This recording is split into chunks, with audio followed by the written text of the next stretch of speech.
and today we're talking about the new Nikon ads. Facial recognition is the big thing in these ads because apparently you really want to have faces in your pictures. And those faces aren't just secluded to your own, but also those of the spirits that lurk around you, as we can see in this picture. In case you can't make it out that greatly, what we see here is the back of the Nikon camera, and each of these squares is pointing to a face. In the face to the left is a head and hand of a ghost. The face in the middle here is a skeleton laying on the bed, and then you have, of course, our visitor's face. And then in the background is almost a poltergeist figure.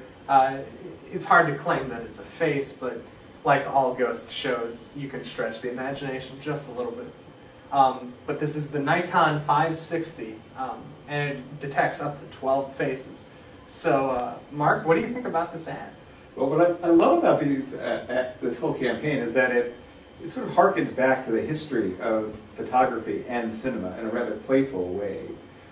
So here, of course, we have the history of spiritualist photography, which was an important genre of photography in the early 20th century.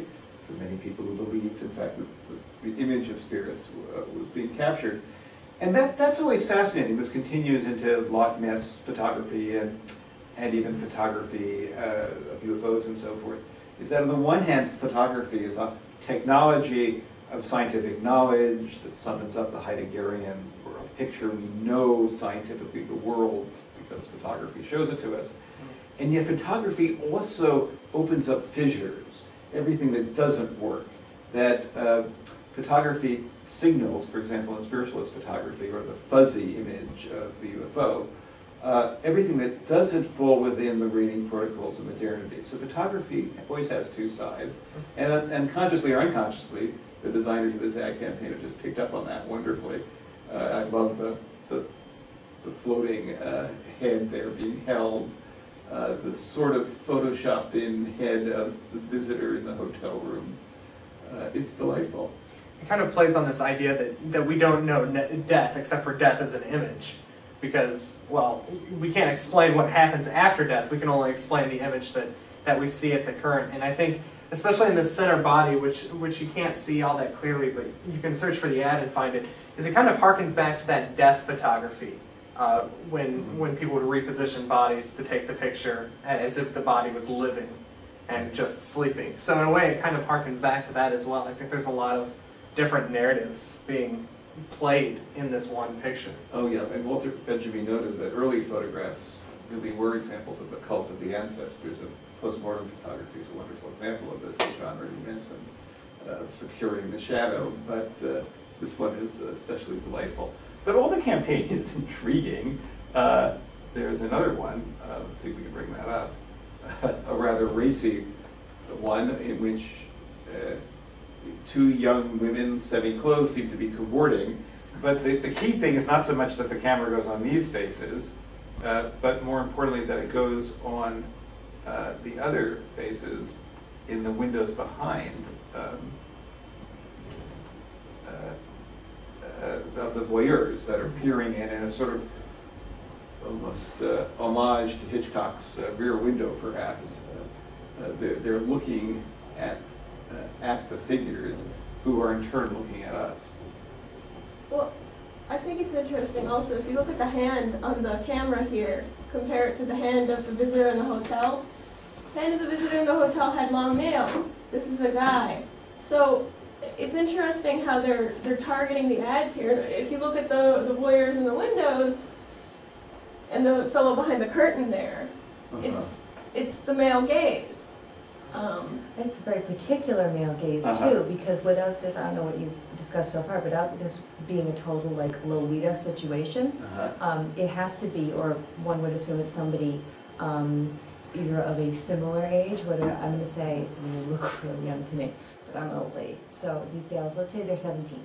So, you know, somebody who's between 16 and 23, and that's probably the target demographic of who they want this camera to go to. I mean, who's going to be buying a sort of slick, sexy Nikon type of thing. Well, while we're talking about marketing demographics, I mean, the camera world is dominated by women as far as point and shoots go. Professional Oh, and the pink photographers. ones, yeah, you make them pink, because Exactly. women, if you make them pink, then women just can't stand but to buy it, obviously. Well, the interesting in this ad though is that they're targeting a male audience with the point and shoot, which is a new genre of people for them. So in that sense, they're making it sexy. But the thing I find intriguing is that you're all assuming that the voyeurs are males because you can't make out their faces completely. Some of them could be females. True, but they might be taking it away from iPhone demographic too. And that whole thing, did you talk about the color thing, that it colors the different faces? No.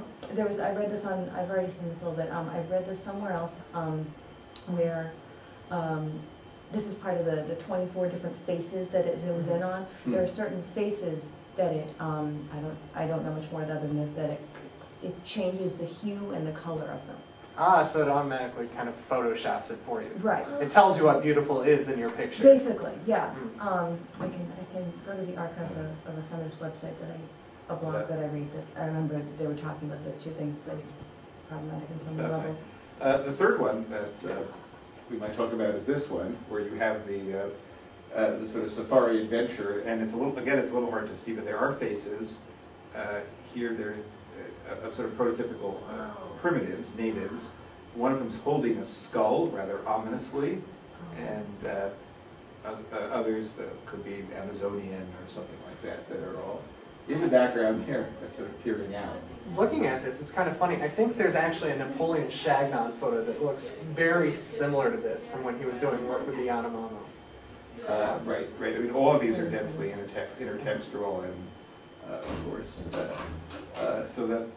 but it's interesting that there's a kind of funny narrative. In this case, he doesn't know that he's being watched. Presumably, that's sort of the pleasure, is that we as the viewer. Oh, we get the joke. Yeah. We get the joke, and he. See, I looked at it as kind of this touristy, kind of kitschy thing where you could stand, you could pay your 3 shillings and stand in front of this bush filled with people. But that's an interesting reading of To me, it. I'm more demented, and I think it's like, this poor schlep looks like he's in trouble, and he doesn't know it. That's Yeah. It makes me think of that Disney World ride. You know, the one where you go and there are all the headhunters and everything. It's just something about I think it's the little skull, because they make a big deal about the cannibalism and the shrinking heads. Right. So one reading of the ad is, this is a very handy tool to have if you find yourself in the jungle and you don't realize that there are all these little faces that are about to come and devour you. Your camera will tell you, because it will point out the faces. But of course, there's a colonial narrative that runs through all of this.